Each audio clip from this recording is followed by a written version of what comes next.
Salut à toi, c'est Chris et bienvenue dans cette nouvelle vidéo. Donc du coup moi je voulais traiter dans cette vidéo de la différence entre le swing trading, le day trading et le scalping. Parce qu'on me pose très souvent la question et parfois certaines personnes se confondent dans ces trois styles.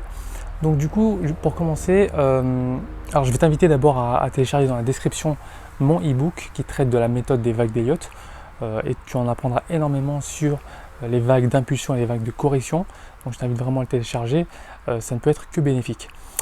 Autrement, je vais aussi t'inviter à mettre un gros pouce à la vidéo et surtout abonne-toi, c'est important car plus d'abonnés égale plus de vidéos de meilleure qualité.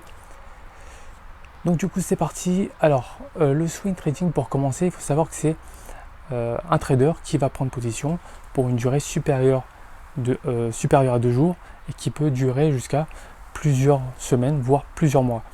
Plusieurs mois c'est assez rare, généralement c'est supérieur à 2 jours et on déboucle la position 1, 2 voire 3 semaines plus tard grand maximum, mais c'est pour te dire que c'est possible. Le swing trader peut prendre des positions allant au-delà de quelques mois, donc ça c'est tout à fait possible.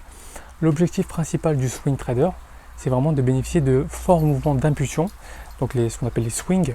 Donc il va profiter lors d'une forte hausse par exemple, il va acheter sur des creux et bénéficier d'une forte jambe haussière, et donc il va déboucler sa position à la fin de cette jambe haussière juste avant la correction et ainsi de suite. Donc ça c'est son objectif principal, et donc généralement il arrive à avoir des rentabilités en pourcentage assez élevées, donc ça c'est très important pour le swing trader.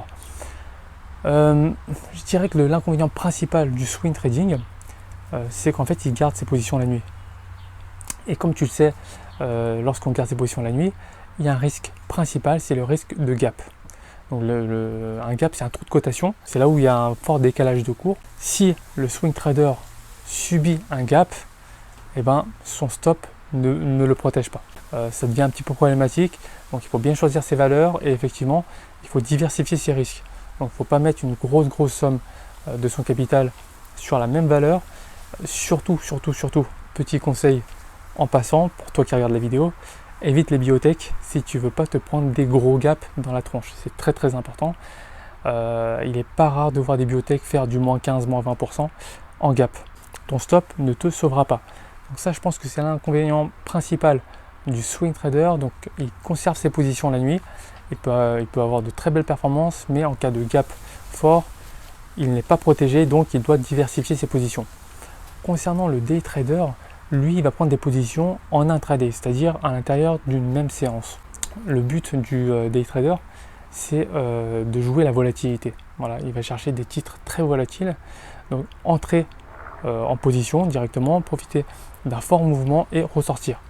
Donc voilà, lui il va passer plusieurs ordres dans la journée, voilà, 3, 4, 5, 6, 7 ordres, voire un peu plus dans la même journée. Et donc le but, c'est vraiment de profiter des mouvements de volatilité.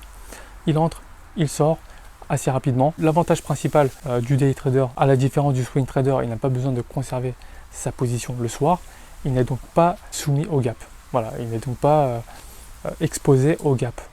Ça, c'est vraiment un gros avantage. L'inconvénient du day trader, par contre, c'est qu'il doit rester vraiment devant ses écrans. Voilà, donc lui, il va prendre position, mais il doit rester devant ses écrans pour être hyper réactif et sortir au moment opportun.